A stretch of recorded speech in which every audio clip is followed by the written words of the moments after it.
for the New York Jets, they're in a pretty good shape. A new QB and a new offensive coordinator. The New York Jets already came out and said that they want a veteran guy. They want a guy that's going to come in and change this offense for the better. And Nathaniel Hackett wasn't a good head coach. He was in and out of Denver. But Nathaniel Hackett has been a good offensive coordinator over the years. He was a good offensive coordinator for the Jaguars, and he was a good offensive coordinator for the Green Bay Packers. Aaron Rodgers had two of his best years, and he has come out and said that he would be interested in possibly playing for the New York Jets. On the Pat McAfee show, he came out and said that the Jets have a tremendous amount of talent. With Garrett Wilson and Breece Hall and Elijah Moore and the weapons that the Jets have, they have a great future. Aaron Rodgers said about Zach Wilson that humility is very good for a young quarterback to learn. And now we're hearing, after they signed an offensive coordinator that knows Aaron Rodgers very, very well, and Nathaniel Hackett, a lot of people believe they brought Nathaniel Hackett in to draw Aaron Rodgers to New York. Now, Adam Schefter reports that the Packers will not trade Aaron Rodgers within the NFC. There's only two AFC teams I think Aaron Rodgers would be interested in playing for. The Vegas Raiders, a team that has Devontae Adams, a guy that he knows very, very well,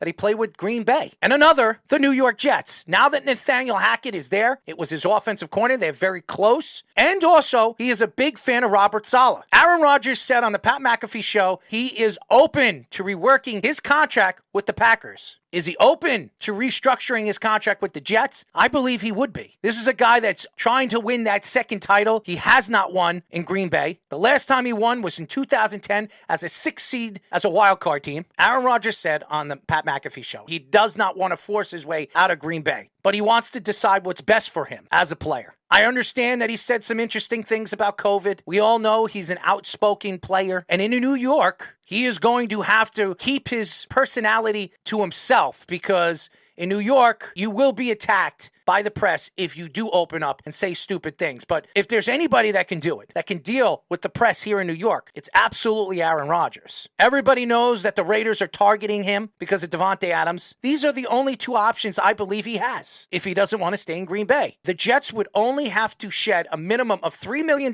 in cap space for a trade for Aaron Rodgers. They could still reconstruct his contract. As Peter King wrote a story about the Aaron Rodgers, Nathaniel Hackett situation, he said that the New York Jets can actually renegotiate the deal or spread out the contract of the $58 million of dead cap money into the first year, $15 million, and the second year, $32 million. And then the next 2 years after that, even if he isn't a Jet, they could spread the cap out where it would only cost the Jets $8 to $10 million a year. The Jets still have options. They still can give Quinn Williams that extension, which he wants. He wants to make $22 million. They will be able to do that if they make a move for Aaron Rodgers. The question is, who are they keeping? Are they keeping C.J. Mosley or Carl Lawson? They're not going to be able to keep both of them, or they're going to have to reconstruct their contracts if they both want to stay on the New York Jets. I could see Mosley doing that. I can't see Carl Lawson doing that. This is the prime years of Carl Lawson. I think reconstructing his contract makes sense, but not too much because this is a guy that might not have a lot of big years left, contract years left, after coming off an Achilles tear. And the New York Jets, I think, are all in on Derek Carr or Aaron Rodgers. When you see Nathaniel Hackett, it makes a lot of sense why Aaron Rodgers' name is getting waved around. Now, you saw the Broncos do that same kind of approach last year, where it seemed like if the Packers were going to trade Aaron Rodgers last year for 2 first-round picks like they want this year, the Broncos were going to be the lead team to do that. Thought of for a while that they were really going to trade him with Devontae Adams to Denver, both at the same time. They got Russell Wilson instead, and that was a big coaching disaster. Probably one of the 3 worst coaching tenures I've ever seen, probably along with Urban Meyer and Freddie Kitchens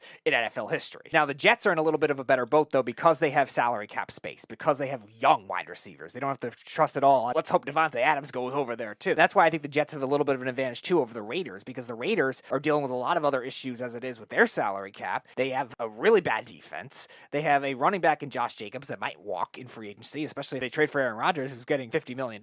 They're also rumored to potentially trade Darren Waller and Hunter Renfrow. Whereas the Jets, a lot of people are thinking of them as a potential quarterback away candidate. I don't know if I would go that far, but they don't need a lot in comparison to the Raiders. So the Jets have a lot more leeway if they want to go after it. I would not expect the Packers to be able to get 2 first-round picks like they want. I think Joe Douglas is going to only do it at his price. And if he can't get it done in the next 2 weeks, Derek Carr, I think, will be a New York Jet. The Jets brought in Brett Favre at the end of his career. They're not giving up first-round draft picks for Brett Favre. They didn't do any of that. They have to give up maybe a first and a second for a guy like Aaron Rodgers.